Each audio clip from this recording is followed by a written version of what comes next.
मैं आपके बीच में कुछ बेचने नहीं आया हूं। मैं सिर्फ आपको ये कहने आया हूं, मुझे गुजराती नहीं आती है, मैंने गुजराती नहीं आवड़ते, तो इतनी समझ में आती है कि ये कह रहा था कि मेरा कमर खराब है, तो पैर खराब है, तो मुझे बैठकर बोलने की इजाजत दीजिए।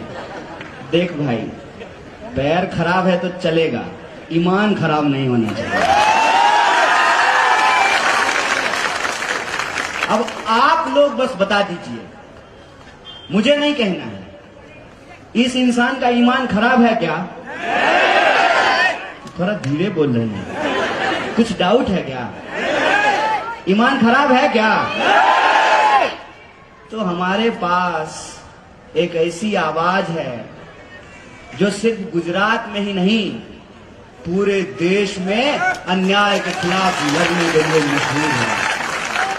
और इसीलिए ना, रात को आसाम से पुलिस आई। सिर्फ गुजरात की पुलिस आई लव यू नहीं बोलती है, आसाम की पुलिस भी आजकल इसको इलू इलू बोल रही है।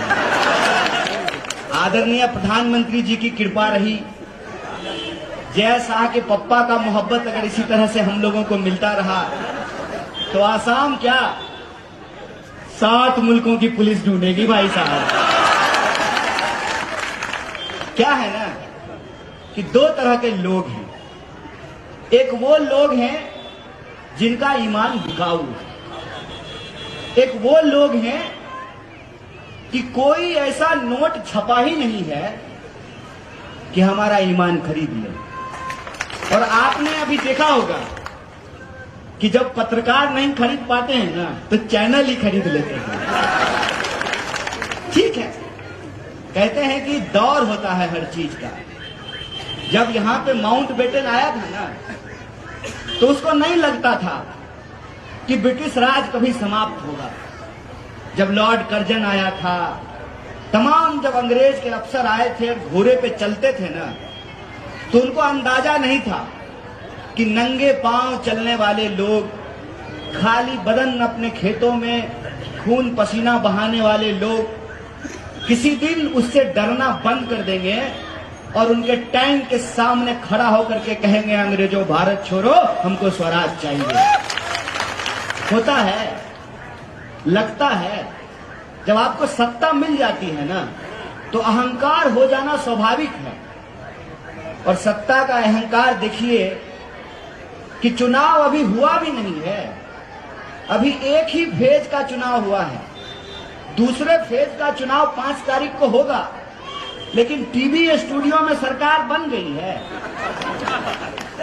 जय शाह का पप्पा जो है, घूम घूम करके मंत्रिमंडल बांट रहा है।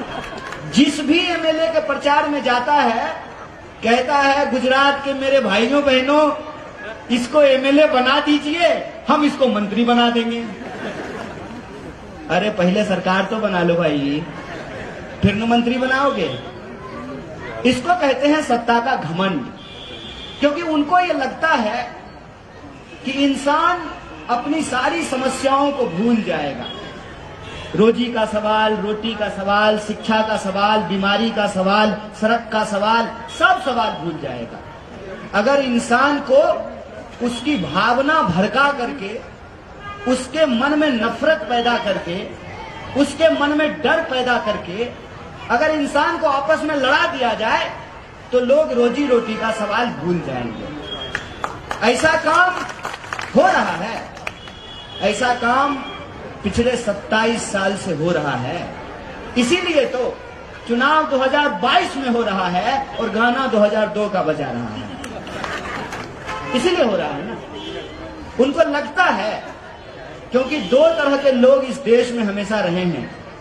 एक वो जो सत्ता के सामने सच के लिए आंख में आंख डाल करके सवाल करते हैं और घुटना टिका करके अड़ करके खड़ा हो जाते हैं, चाहे उनके ऊपर टैंक चला दिया जाए, घोड़े दौड़ा दिए जाएं, हाथियों से उनका सर कुचल दिया जाए। और आजकल तो हम लोग साइंटिफिक टेक्नोलॉजिकल रेवोल्यूशन में जीते हैं ना, तो आजकल नकली वीडियो बना करके लोगों को जेलों में ठूस दिया जाता है। ये होता आया है, लेकिन दूसरे वो लोग भी होते हैं जो सत्ता के साथ चाय पे चर्चा करने लगते हैं। आजादी के आंदोलन के दौरान भी दो तरह के लोग थे। एक वो जो अंग्रेजों के खिलाफ जंग लड़ने, एक वो जो अंग्रेजों से पैसे लेकर के अंग्रेजों के लिए चापलूसी कर रहे थे, अंग्रेजों के लिए जासूसी कर रहे थे। आज 21वीं सदी में 2022 में भी दो तरह के लोग हैं। एक वो हैं जो लोभ और डर के चलते सत्ता के साथ हाथ मिला लेते हैं। दूसरे वो लोग हैं जिनका ईमान बिकाऊ नहीं है, इसीलिए वो सत्ता के आंख में आंख डाल करके सवाल पूछते हैं कि रे भाई, परिवारवाद पे भाषण देते हो तो ये बताओ कि अमित शाह के बेटे को बीसीसीआई का सेक्रेटरी क्यों बनाए हो? ये बताओ कि 45 साल में देश में सबसे ज्यादा बेकारी क्यों है? ये बताओ कि 22 बार गुजरात के अंदर प्रश्न पत्र लीक क्यों हुआ है? ये बताओ कि जब देश में महामारी फैली हुई थी तो अहमदाबाद के सिविल अस्पताल में लोगों को ऑक्सीजन सिलेंडर क्यों नहीं मिल रहा था? ये बताओ कि किसानों को क्यों आत्महत्या करनी पड़ती है, क्यों उनके फसल का दाम नहीं मिलता है? ये बताओ कि नोटबंदी करने के बाद आपने वादा किया था कि भ्रष्टाचार रुक जाएगा, भ्रष्टाचारियों को पकड़ा जाएगा, सरकार जब आएगी तो काला धन आएगा, सबके खाते में 15 लाख पहुंचाया जाएगा। कितने लोगों के खाते में 15 लाख पहुंचाया? भाजपा का लोग आपसे वोट मांगने के लिए आए तो उसको बुलाइए, आ जाओ बैठो, थोड़ा हम भी चाय पे चर्चा कर लेते हैं। उसको कहिए कि हमारे खाते में 15 लाख रुपया नहीं आया है, तुम्हारे खाते में अगर 15 लाख आया है तो हम तुमको वोट देने के लिए तैयार हैं। खाओ मां का कसम और बताओ कि 15 लाख आया है कि नहीं आया। पूछिए कि क्यों महंगाई बढ़ रही है। एक मैडम है स्मृति ईरानी, मैं चाहता हूं कि बुरा दिन फिर से आ जाए, 400 रुपए में सिलेंडर मिलने लगे और सिलेंडर लेकर के स्मृति ईरानी अहमदाबाद की सड़कों पे प्रदर्शन करना शुरू कर दें।